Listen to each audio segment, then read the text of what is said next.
So,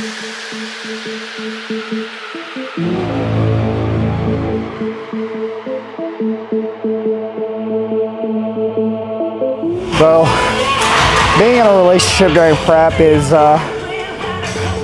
it's usually a positive, but like anything, you have your downs. And I think the biggest downside is I'm constantly thinking about Courtney and the shit that I put her through.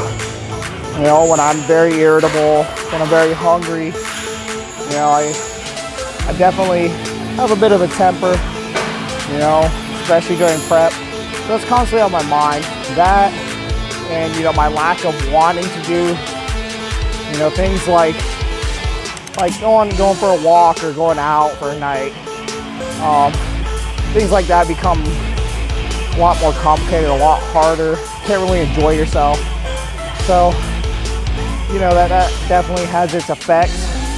But it's also very great that she's a very understanding girlfriend. She knows how it is. She sees how I am daily, the work that I put in daily. So she understands when I'm tired or when I'm irritable. I talk about finding different ways to target my back when I can't do any bend over movements. Leaning back on the cable helps a lot. But yeah, man, it's definitely like I say, got its ups and downs. But you know, on the upside, you have somebody there that's going to push you, that's going to make sure you're giving it your all.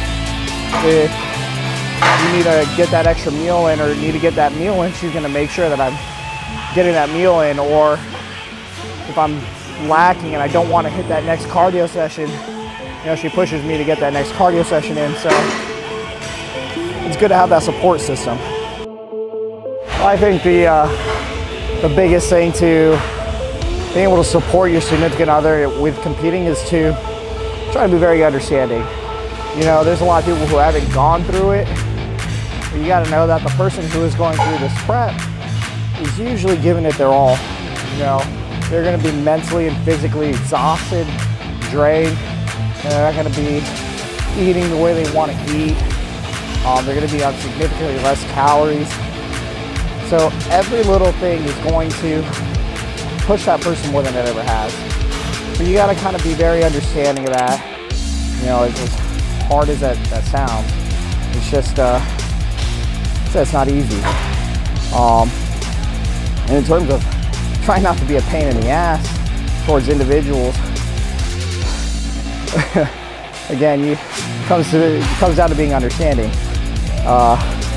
So they don't know where you're at. They don't know where your mental state is at. They don't know, you know, how tired you are. All they know is that you're somebody that they enjoy looking up to, or they're following your progress. And like I said, you know, some of the times you're not exactly putting out there how you feel every day. But at the end of the day, just know that at one point, maybe you were in that same person's shoes. You know, going up to somebody that you looked up to, and all you wanted was to get their advice or their input on something. So again, just comes down to being very understanding. So that's about it. All right, guys, that wraps up today's back day. We're about 5 days out from the 2018 Mr. Olympia. You guys need to stay tuned. Redcon and I are taking this game to the next level.